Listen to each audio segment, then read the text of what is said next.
नमस्कार, मैं हूं विजय लक्ष्मी। रूबरू बिहार पर आज दिन भर की बड़ी खबरों में आपका स्वागत है। चलिए जानते हैं देश प्रदेश की अब तक की बड़ी खबरों को।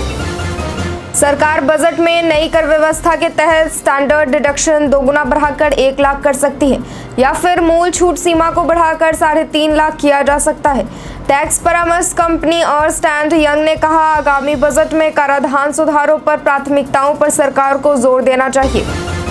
संयुक्त राष्ट्र में एक बार फिर भारत ने पाकिस्तान को जमकर खड़ी खोटी सुनाई है। दरअसल पाकिस्तान ने संयुक्त राष्ट्र के एक सत्र के दौरान जम्मू कश्मीर का मुद्दा उठाया, जिस पर जवाब देते हुए भारत ने जम्मू कश्मीर पर पाकिस्तान के आधारहीन टिप्पणियों के लिए उसकी आलोचना की। उसने टिप्पणियों को राजनीति से प्रेरित और निराधार बताया। साउथ सुपरस्टार प्रभास और दीपिका पादुकोण की मच अवेटेड फिल्म कल्कि 2898 AD आज 27 जून को सिनेमाघरों में रिलीज हो गई है। फिल्म को दर्शकों का काफी अच्छा रिस्पांस मिल रहा है। सोशल मीडिया पर ऑडियंस अपने पॉजिटिव रिव्यू शेयर कर रहे हैं। जाहिर है कि साइंस फिक्शन फिल्म कल्कि को साल 2024 की सबसे बड़ी रिलीज माना जा रहा है। विदेश से पैसे भेजने में भारतीय लगातार दूसरे साल दुनिया भर में अव्वल रहे हैं। भारतीयों ने 2023-24 में रिकॉर्ड 8.95 लाख करोड़ रुपए रेमिटेंस के रूप में स्वदेश भेजे। भारतीयों द्वारा भेजी गई ये रकम FDI यानी विदेश प्रत्यक्ष निवेश और विदेशी पोर्टफोलियो निवेशकों द्वारा भारत में लगाई गई राशि से लगभग दोगुना है। जानवरों की मदद के लिए आगे रहने वाले उद्योगपति रतन टाटा अब एक कुत्ते के इलाज के लिए मदद मांग रहे हैं। उन्होंने लिखा, मुंबई मुझे आपकी मदद की जरूरत है। घायल पशु का उनके मुंबई स्थित स्मॉल एनिमल हॉस्पिटल में इलाज जारी है। दरअसल घायल डॉग को ब्लड डोनर की तलाश है, जिससे जुड़ी जानकारियां भी इंस्टाग्राम पोस्ट में शेयर की गई है। अमेरिका ने कहा है कि वह गुरपतवंत सिंह पन्नू के मामले में हो रही भारत की जांच के नतीजों का इंतजार कर रहा है। गौरतलब है कि चरमपंथी आतंकी गुरपतवंत सिंह पन्नू के अमेरिका में हत्या की कथित साजिश में भारतीय अधिकारी के शामिल होने के आरोप लगे हैं। इस मामले में बीते साल नवंबर में अमेरिका के संघीय अभियोजकों ने भारतीय नागरिक निखिल गुप्ता के खिलाफ मुकदमा दर्ज कराया था। राष्ट्रपति द्रौपदी मुर्मू ने 18वीं लोकसभा को संबोधित करते हुए देश के बुजुर्गों को बड़ी खुशखबरी दे दी है। गुरुवार को उन्होंने कहा कि 70 साल का उम्र पार कर चुके सभी बुजुर्गों का इलाज आयुष्मान योजना के तहत मिलेगा। भारतीय जनता पार्टी ने लोकसभा चुनाव के समय जारी घोषणा पत्र में इसका वादा भी किया था। 24 जून से लोकसभा का सत्र शुरू हो चुका है। मणिपुर के पूर्वी इम्फाल और विष्णुपुर जिले के कुछ हिस्सों में सुरक्षा बलों ने तलाशी अभियान चलाया। इस दौरान उन्होंने भारी मात्रा में हथियार और गोला बारूद बरामद किया। तलाशी के दौरान 11 grenade, 6 IED, 5 303 rifles, 3 detonator, 1 carbine, 1 handgun, विभिन्न प्रकार के बम, गोला बारूद और 4 वॉकी टॉकी पाए गए। समाजवादी पार्टी के सांसद RK चौधरी द्वारा हाल ही में सेंगोल को राजशाही का प्रतीक बताए जाने के बाद शुरू हुए राजनीतिक विवाद के बीच गुरुवार को संसद में सेंगोल को प्रमुखता मिली। चौधरी ने कहा, संविधान लोकतंत्र का प्रतीक है। क्या देश राजा के डंडे से चलेगा या संविधान से? मैं मांग करता हूं कि संविधान को बचाने के लिए सेंगोल को सांसद से हटाया जाए। भाजपा नेता CR केशव ने चौधरी की टिप्पणी को अपमानजनक और विचित्र बताया है।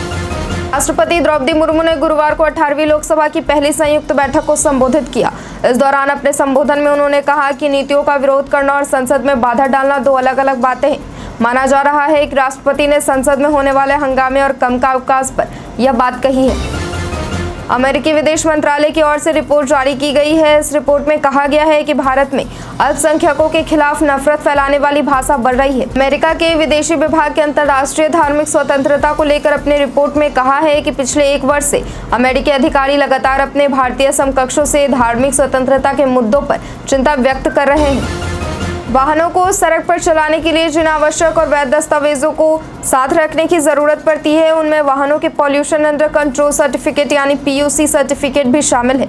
दूसरी तरफ PUC सर्टिफिकेट बनवाना बहुत जल्द महंगा होने वाला है। 1 जुलाई से दिल्ली में पेट्रोल पंप मालिकों ने अपने पंपों पर PUC जांच नहीं करने की घोषणा की थी। महाराष्ट्र विधानसभा में गुरुवार को मॉनसून सत्र की शुरुआत हो गई। सत्र की शुरुआत पर शिवसेना UBT के नेता उद्धव ठाकरे ने मीडिया को संबोधित किया और कहा कि आज सत्र की शुरुआत हो रही है, लेकिन जनता इस सरकार को टाटा बाय बाय बोल रही है। उद्धव ने कहा कि यह सरकार कल को बजट की घोषणा करेगी। हम उम्मीद करते हैं कि वे बताएंगे कि उन्होंने महाराष्ट्र पर कितना पैसा खर्च किया है। देश की राजधानी दिल्ली में मानसून ने दस्तक दे दी है। इस बारिश ने लोगों को भीषण गर्मी से राहत दी है। इस बीच खबर है कि दिल्ली में थल सेना अध्यक्ष जनरल मनोज पांडे ने राष्ट्रीय युद्ध स्मारक पर भारी बारिश के बीच भारतीय सेना के D5 मोटरसाइकिल अभियान को हरी झंडी दिखाई है। इस कार्यक्रम का एक वीडियो तेजी से वायरल हो रहा है। राष्ट्रपति द्रौपदी मुर्मू ने गुरुवार को दोनों सदनों की संयुक्त बैठक को संबोधित किया। इस दौरान उन्होंने नीट यूजी परीक्षा में अनियमितताओं का भी जिक्र किया। उन्होंने कहा कि सरकार पेपर लीक की हालिया घटनाओं की निष्पक्ष जांच के साथ साथ दोषियों को कड़ी सजा देने के लिए प्रतिबद्ध है। राष्ट्रपति ने कहा, सरकार का यह निरंतर प्रयास है कि देश के युवाओं को अपनी प्रतिभा प्रदर्शित करने का पर्याप्त अवसर मिले। दिल्ली की एक अदालत ने बुधवार को कहा कि कथित शराब घोटाले में मुख्यमंत्री अरविंद केजरीवाल की गिरफ्तारी को इस समय अवैध नहीं करार दिया जा सकता है। केजरीवाल को 3 दिन की सीबीआई रिमांड पर भेजते हुए राउंड रेवेन्यू अदालत ने यह टिप्पणी की। हालांकि इस दौरान जज अमिताभ रावत की अवकाशकालीन बेंच ने सीबीआई को अति उत्साहित न होने की नसीहत भी दी।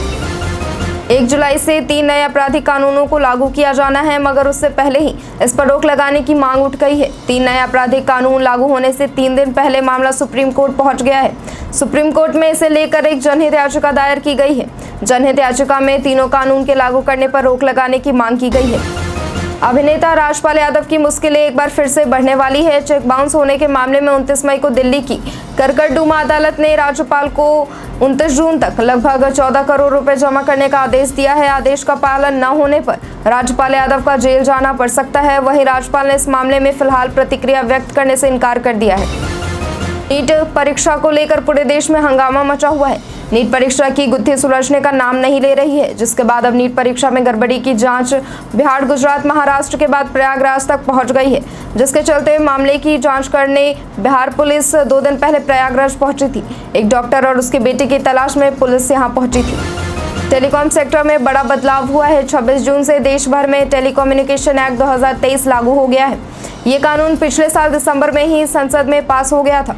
इस कानून के तहत अब भारत का कोई भी नागरिक लाइफ टाइम में 9 से ज्यादा सिम कार्ड नहीं ले सकेगा। अगर कोई व्यक्ति इससे ज्यादा सिम यूज करते पाया गया तो 50,000 से 2 लाख रुपए तक का जुर्माना देना होगा।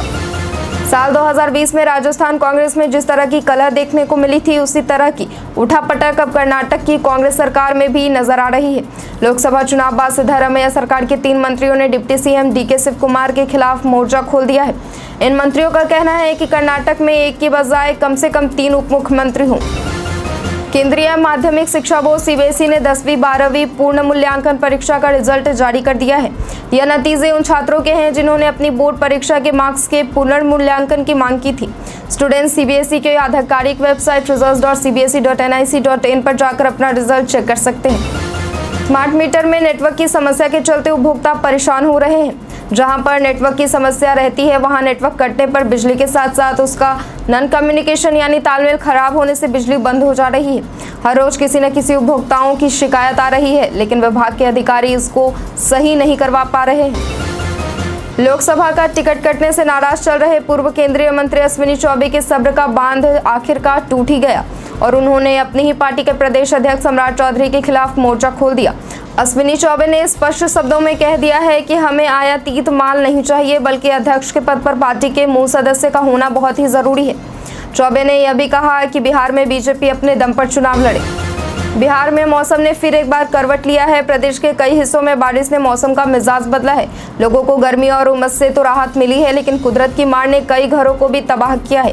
एक तरफ जहां नदियों के बढ़ते जलस्तर ने बाढ़ के संकेत दिए हैं तो लोग दहशत में हैं, जबकि दूसरी ओर वज्रपात से कई लोगों की मौत हो गई है। ठनके की चपेट में आकर लोग अपनी जान गंवा रहे हैं। बिहार की शिक्षा व्यवस्था में सुधार लाने के लिए शिक्षा विभाग की ओर से पिछले समय में कई नवाचार लाए गए हैं। अब शिक्षा विभाग के नए अपर मुख्य सचिव एस सिद्धार्थ ने अभिभावकों और लोगों से सीधे जुड़कर स्कूलों से जुड़ी समस्याएं जानने के लिए टोल फ्री नंबर और व्हाट्सएप नंबर जारी किया है। खास बात यह है कि यह तरीका कारगर भी साबित हो रहा है।